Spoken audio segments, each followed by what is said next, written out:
Hello everyone, this is Dr. Shijun Wang. In today's video, I am going to talk about how to play the piano in a very fast speed. And I think here not only professional musicians, but amateur in any level would be really interested in this topic. How to play a piano piece fast, because it's impressive, right? It's exciting when you have the ability to play it fast. But before I start this main topic, let me just say that anyone can play fast if the notes are fewer than 5, right? Everyone who can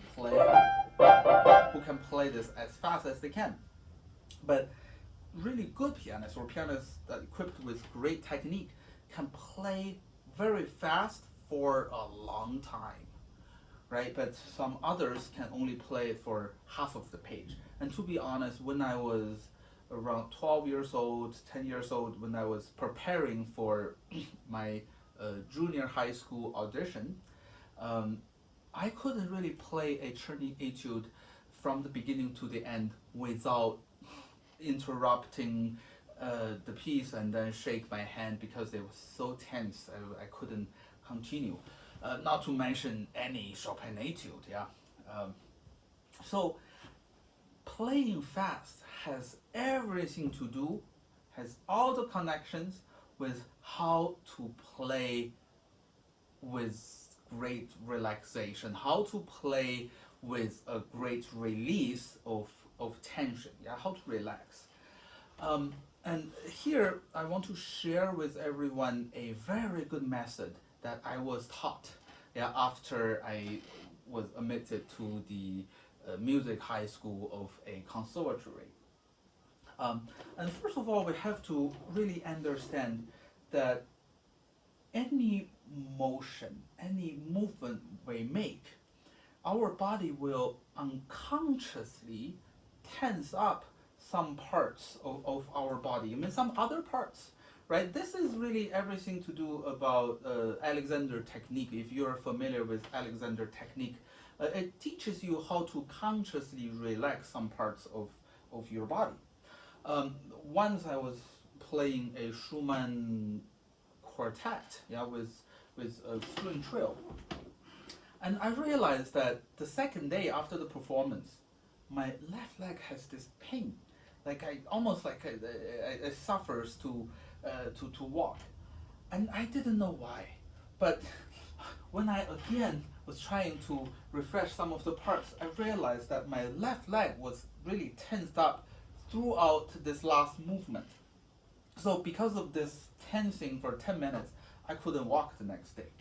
And what happens when we play the piano is that right here, we like to tense this up, and most of the time it's unconscious. So if we do this for a long time, then we cannot continue without taking a break. So what do? We need to train our arms how to release this tension after we play a note, and we need to release it immediately. So release the tension, release the tension, release the tension. You need to tell your arms how to release the tension. And really a very good training that I received was from this very old professor from China. This was really 20 more years ago.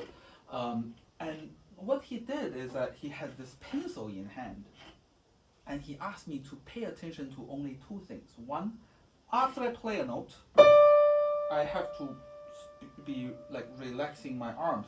And he has this pencil, he would gently poke my arm, and if my arm is like shaking like this, then he said, yeah, good, you're relaxed. And also he would poke on my fingertips. He would say, this part you cannot relax. This fingertips has to be tensed so that the finger or this arm can hang on the note.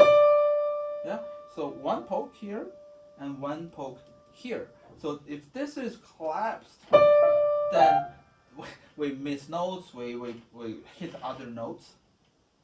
And that's I think a very, very good method for people who's starting to play harder pieces. And don't hurry to play the next note. Play this one note and it takes probably 5 to 6 seconds to check both the arm and then the fingertips before we play the next note.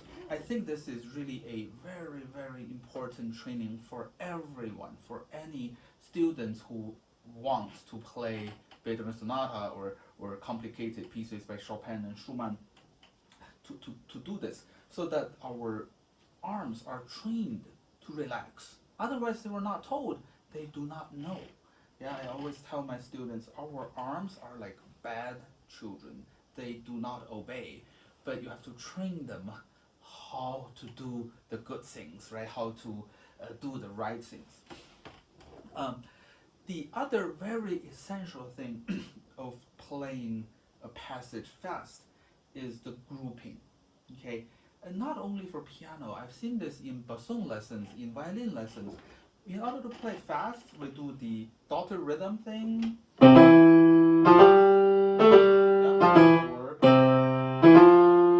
and sometimes we even do the triplets. Or,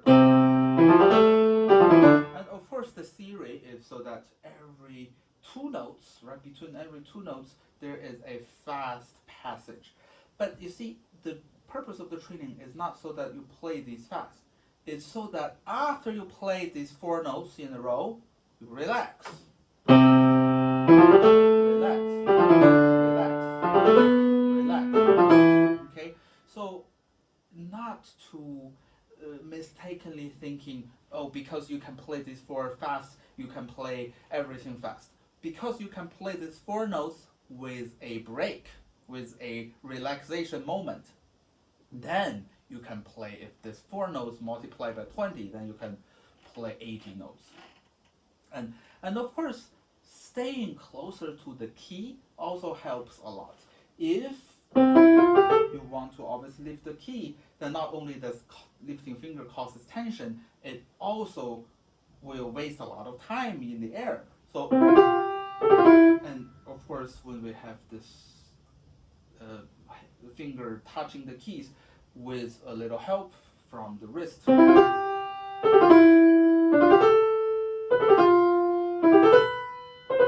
also helps tremendously.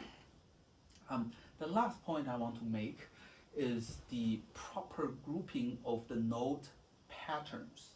Yeah?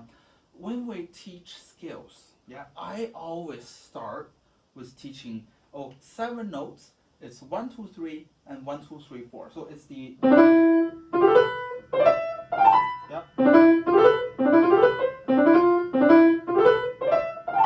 So with each group very fast, and then if you know how to switch position, then you can play the whole thing fast.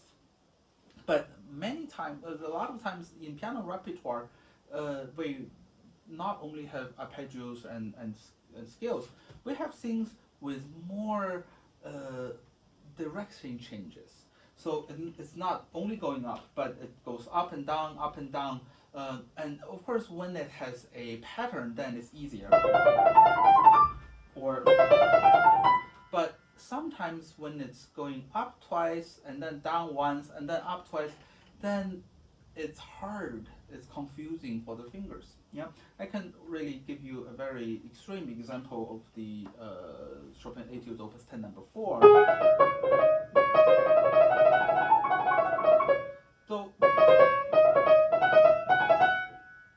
here we have a going up and then down, up, and then up, down, up. So the finger gets confused. Yeah, sometimes it goes up, sometimes it goes down. The grouping really is hard. But sometimes we don't always need to think from the first downbeat. Yeah. So in this case, if we disregard the first two notes, yeah, if we sing from the third note of that first beat, and then group it with the following two notes of the second beat, it becomes. Then there is no more changing of direction within this group.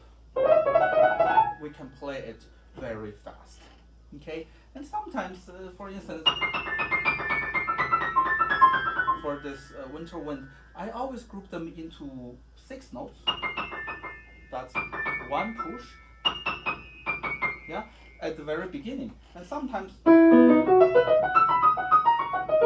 here it's 4 notes. 4, so it's no longer 6. So not only this has a lot to do with direction, it has a lot to do with the finger position. Yeah, when we need to switch to a different finger, then whatever is within this finger position, then we group them together.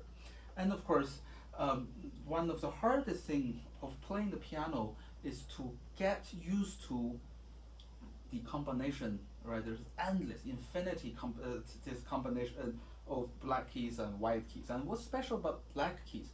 Not only that the key itself is narrower, it's a little further to reach.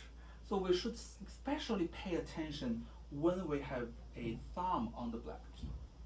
When the thumb is on the black key, and if we don't intentionally make the wrist more flexible to help the finger to reach the note, then we will either miss the note or cause tension, because the thumb cannot grow, right? The natural position would be like this, but then we need the help of the wrist. And of course, not to mention that the fingers has longer and shorter fingers with the combination of longer and shorter keys, right? White and black keys. Then there are really so many different types of patterns. And it's, the interesting about it is that for everyone, the hand is slightly different, right? The size is different, even the ratio of the length of different fingers are different. So it's a unique position, it's a unique angle for each one of us. So we have to really consciously prepare this so that when we play fast notes, it's not note by note, but it is pattern by pattern. And we help it with a push of wrist so that we can play it very fast. And of course, probably there are many unique situations or some basic things I didn't mention. So if you have questions on how to play fast running notes, you're welcome to leave your comments so that I can really think about them, and hopefully when I have time, make another video or just to answer your question in the comment section. Thank you for watching. I will see you next time.